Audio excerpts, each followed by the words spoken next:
playlist, and this will be my first one on the playlist. And I want to talk about a guide to understanding in spirituality, in life, in the daily life. So many people have written me and asked me, and I see it throughout the internet. How do I understand, or how do I begin or commit to spirituality in a daily life? And so I just wanted to take the time on this first one. I'm not going to make them very long, maybe 10 minutes long each, and just help you out some so you can understand at least where to get started. So this one is part one, and it's on a guide to understanding spirituality in life, daily life. And the first thing you have to do, people don't understand a lot of times because they're trying to do so many spiritual things. You read about how you need to do this, and how you need to pray every day, and how you need to read every day, and how you need to act, and you got to have these principles. And after a while, you just you're inundated with so much stuff that you just think, well, I don't have time for this. Well, I want to show you some very simple ways that you can really walk into a good spiritual life. The first thing you need to do is know your internal language. Know what it's saying to you, no matter what you're in, no matter what's going on, whatever's going on around you. Know your internal language, what it's saying to you, your gut feeling. If you can understand this and believe it, your gut feeling is probably going to be at least over 90% of the time right. It'll be giving you feedback. When you're dealing with people or things or animals or whatever, botany life, when you're dealing with things, that gut feeling is feeling the aura coming from, and is telling you what is happening. So know that gut feeling. Know your feelings when you're discussing things with people, or when you're in your meditation, or whatever you might be in when you're doing it. Know your feeling. And if it don't feel right, just back away from it.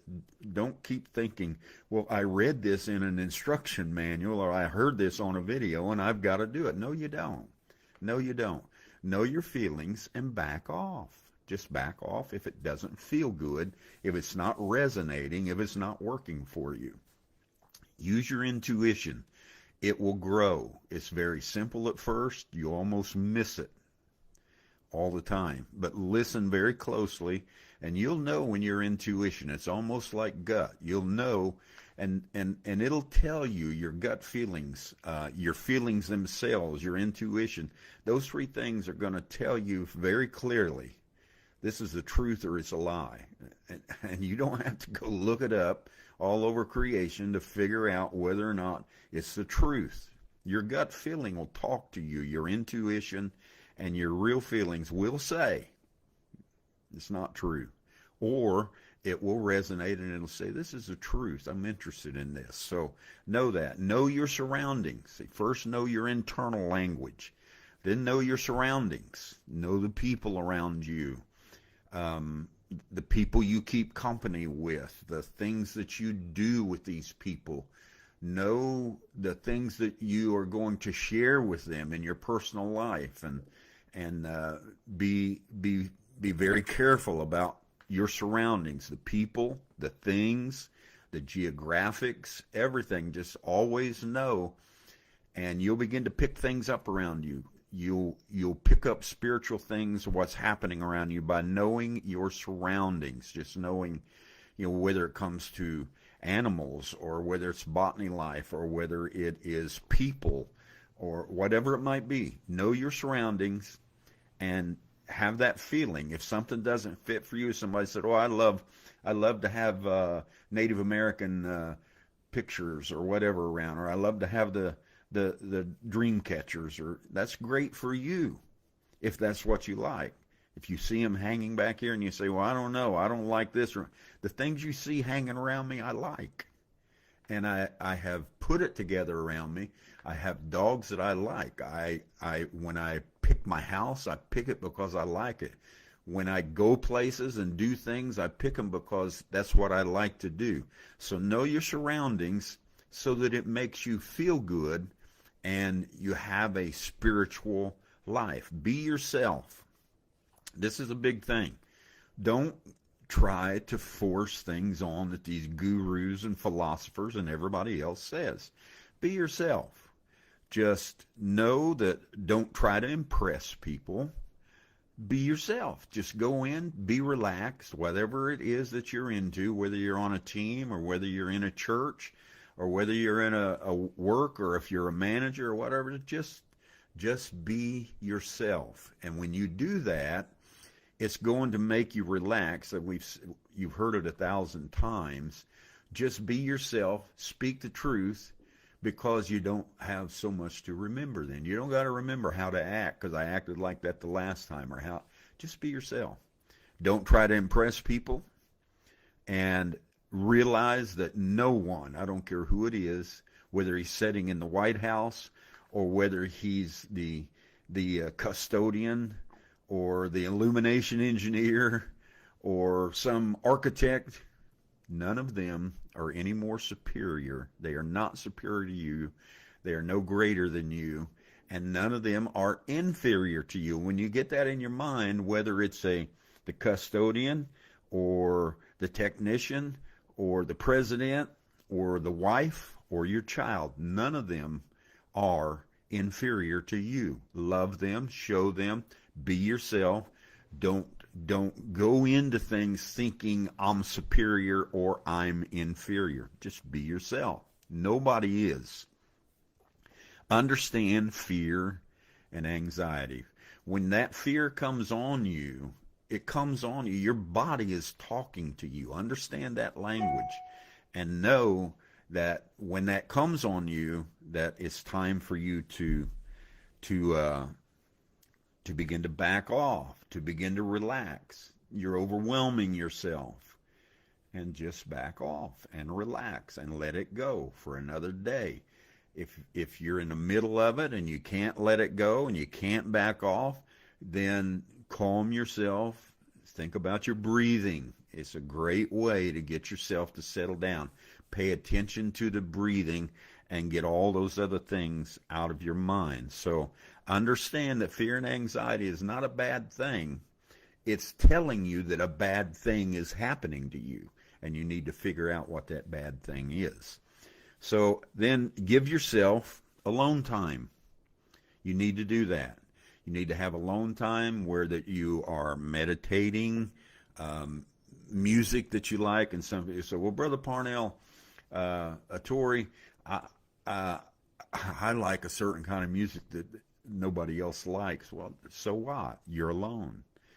Play what resonates with you. Listen to what resonates with you. It calms you. It helps you. It gives you more insight to your own self. And if you're playing music and it doesn't resonate, but you're playing it because somebody, some guru told you that you got to play it on a certain hertz and you got to do this, and just have your alone time. Meditate, think, read. Reading is very good. You can read great books. You can read things from philosophers. You can read the Bible. You can read stories. You can read fiction. You can read nonfiction. Take the time to meditate, listen to music, and read. It helps you very much to be yourself, to be calm and to be yourself. And then this one last thing, and I'm going to shut it down here. This one last thing. Be an influencer. Don't be a ruler. Don't be a boss. Don't be an enforcer. Be an influencer. Have things in your life, and when you can, influence your children in a great way, in simple ways for them to be able to grow up and have a hero in front of them, which is mom or dad or brother or whoever it might be. They have a hero in front of them. It helps them. Be an influencer at work. Be an influencer in church. A pastor, many times a pastor will say, well, I got to run the place. No, you don't. No, you don't. If you got a gift in your life to be something like that, a real leader, influencing people is the very greatest thing that you can do. You can't do anything greater than influence them, because they're going to walk away and they are going to feel like everything that they do, they made that decision on their own. You want people to feel that way. You don't want them to feel like Pastor so-and-so said, or Prophet so-and-so said, or Don Parnell said, or a Tory said. You don't want to do any of those things. You want to be an influencer so that they say to themselves, I built this within me. I understand this. I chose this. Nobody told me to do this. Give them their choices. Give yourself choices the same way. Don't let people rule your lives. Let them be influencers. Listen, take it in, let it influence you. If you love it, if you like it, and if you don't, let it go. So that's my first little lesson on a guide to understanding spirituality in your daily life. Spirituality is not that hard. It's just a matter of understanding yourself, knowing your internal language, knowing your surroundings, being yourself, and be an influencer. That's what this is all about, and I hope the first one is a great help to you.